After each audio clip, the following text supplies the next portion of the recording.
सबसे पहले हम ये जानेंगे इमेज क्या होती है और इमेज कैसे बनती है।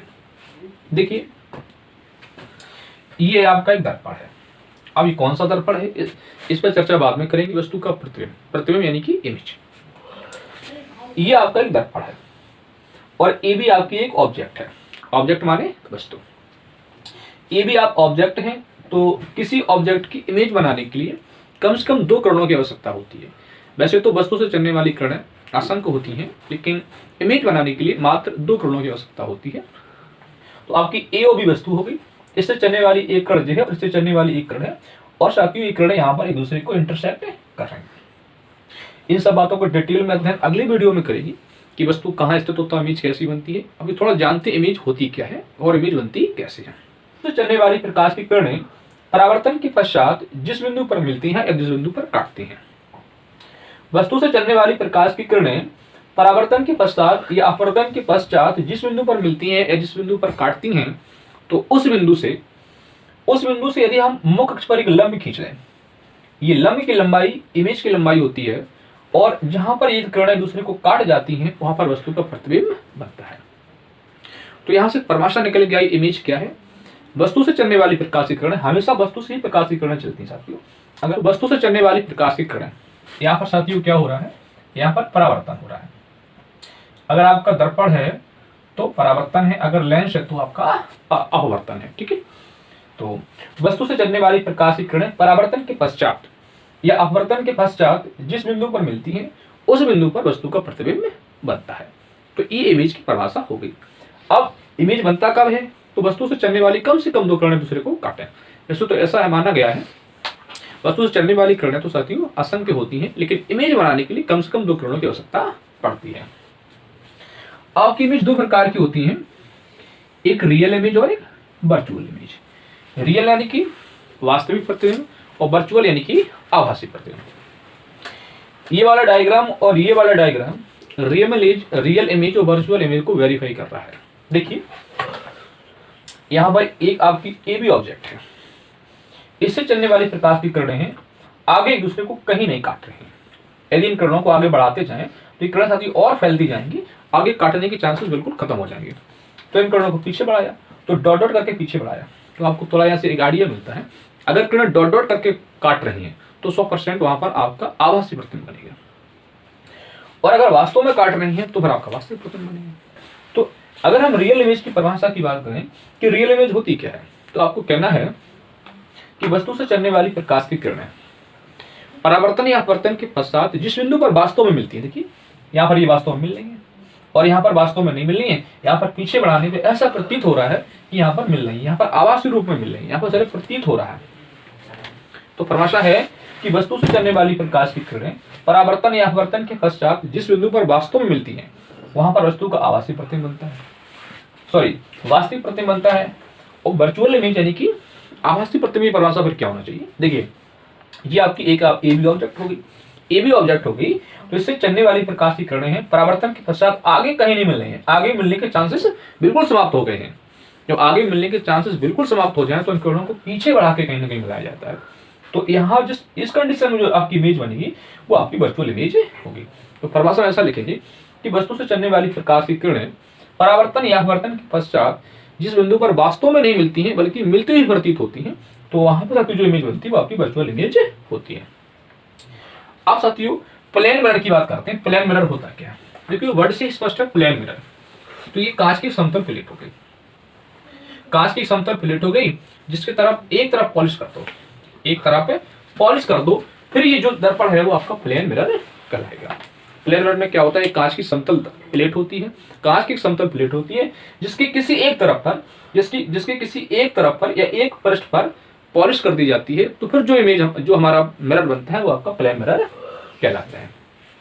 अब प्लेन मिरर की प्रॉपर्टीज क्या होती हैं, प्लेन मिरर जो इमेज बनाता है उस इमेज की क्या गुण होती है। तो ये आपका एक प्लेन मिरर हो गया जी, हमने नॉर्मल ड्रॉ कर लिया साथी, जी हमारा नॉर्मल हो गया। ठीक है, यहाँ एक ए भी आपकी वस्तु रखी है, मैंने मान लिया कि आपकी ए भी एक वस्तु है, ऐसा हमने मान लिया ए भी आपकी वस्तु है। अच्छा, ये किरण हमने तो सीधी डाली, जब कोई किरण जब प्लेन मिरर पर कोई कड़ बिल्कुल सीधी डाली जाती है, परपेंडिकुलर डाली जाती है, तो जैसी टकराती बिल्कुल वैसी वापस लौट जाती है। तो ये टकराने के बाद इस तरह से टकराएगी और टकराने के बाद उसी दिशा में वापस से लौट जाएगी।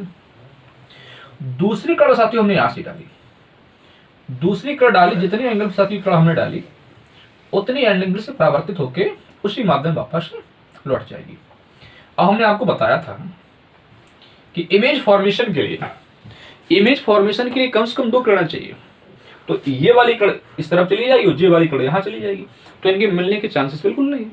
अगर इन किरणों को पीछे बढ़ाया जाए, अगर इन किरणों को साथियों पीछे बढ़ाया जाए, तो देखिए पीछे यहाँ काट रही है।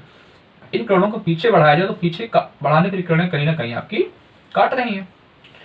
तो अगर हम ये कहें कि प्लेन मिरर से जो बनने वाली इमेज है उससे क्या क्या गुण हो सकते हैं, देखिए एक तो डॉट डॉट करने पर ये इमेज बन रही है, तो डॉट डॉट करने पर इमेज बने तो इमेज कैसी होती है आपकी, वो इमेज होती है आपकी आभासी, वो इमेज होती है आपकी आभासी। तो साथियों एक बात यहां से ये निकल के आती है कि प्लेन मिरर से जो बनने वाला प्रतिबिंब है वो आपका आभासी होगा। अगर आभासी होगा तो फिर सीधा होगा, अगर आभासी होगा तो साथियों क्या होगा, वो सीधा होगा। तो पहला पॉइंट हम कह सकते हैं कि प्लेन मिरर से बनने वाला इमेज, प्लेन मिरर से बनने वाला प्रतिबिंब आभासी होता है और सीधा होता है। और दूसरी बात करें तो जितनी हाइट साथियों इमेज की होती है उतनी हाइट ऑब्जेक्ट की होती है, यानी कि height of object, height of image equal to height of object, यानी कि प्लेन मिरर से बनने वाला जो इमेज है, प्लेन मिरर से जो बनने वाली इमेज है उसकी लंबाई उतनी होती है जितनी वस्तु की लंबाई हो। तो सीधी सी बात हम कह सकते हैं कि प्लेन मिरर से बनने वाले प्रतिबिंब की लंबाई वस्तु की लंबाई के बराबर होता है, यानी कि आकार कैसा होता है, बराबर होता है। और साथ तीसरी बात करें अगर हम, तो प्लेन मिरर से जितनी दूरी वस्तु रखी, मान लो 4 सेंटीमीटर की दूरी वस्तु रखी है, तो उतनी ही दूरी पर दर्पण के पीछे उतनी ही दूरी पर इमेज बनेगी आपकी। ये भी बात याद रखनी है कि प्लेन मिरर से जो बनने वाला प्रतिबिंब होता है, प्लेन मिरर से बनने वाली जो इमेज होती है दर्पण के उतनी दूरी पीछे बनती है जितनी दूरी पर वस्तु रखी होती है। कहानी क्लियर हुई। चौथी बात की बात करें कि अगर मान लो कोई व्यक्ति है, h ऊंचाई का व्यक्ति है, कितनी ऊंचाई का, h ऊंचाई का व्यक्ति है, अगर एक h ऊंचाई का व्यक्ति है और प्लेन मिरर में उसका पूरा इमेज बन जाए, प्लेन मिरर में पूरा प्रतिबिंब बन जाए, तो आपको ये बताना है कि दर्पण कितनी ऊंचाई का होना चाहिए। तो दर्पण व्यक्ति की आधी ऊंचाई का होना चाहिए। सपोज मान के चलो व्यक्ति की ऊंचाई है 6 फुट, व्यक्ति की ऊंचाई है 6 फुट और उसकी इमेज पूरी बन जाए प्लेन मिरर में, वस्तु की ऊंचाई 6 फुट है, उसका पूरा प्रतिबिंब बन जाए, तो दर्पण कितना लंबा होना चाहिए, कितना ऊंचा होना चाहिए, तो आंसर है आपका 3 फुट। दर्पण आपका 3 फुट का होना चाहिए। दूसरी बात कि वस्तु और प्रतिबिंब को मिलाने वाली जो रेखा होती है वो दर्पण के इसमें कैसी होती है, लंबवत होती है। अब बात करते हैं स्फेरिकल मिरर की, गोली दर्पण क्या होते हैं। तो स्फेरिकल मिरर साथियों सबसे ही स्पष्ट हो रहा है स्फेरिकल मिरर। तो स्फेरिकल मिरर में साथियों क्या होता है, कांच का खोखला गोला होता है, कांच का एक खोखला गोला है। इस कांच के खोखले गोले को आप काट दो किसी भी एंगल से, कहीं से भी, ऐसे काटोगे या फिर इसको ऐसे काटो या फिर इसको ऐसे काटो, कहीं से भी काट दो। मान के चलो इसको हमने ऐसे काट दिया, ऐसे काट दिया तो ये इतना प्राप्त हो जाएगा। इसके एक तरफ पॉलिश कर दो, पॉलिश आपकी अंदर या बाहर कहीं भी कर सकते हो आप, पॉलिश आप अंदर या बाहर कहीं भी कर सकते हो, देते हैं।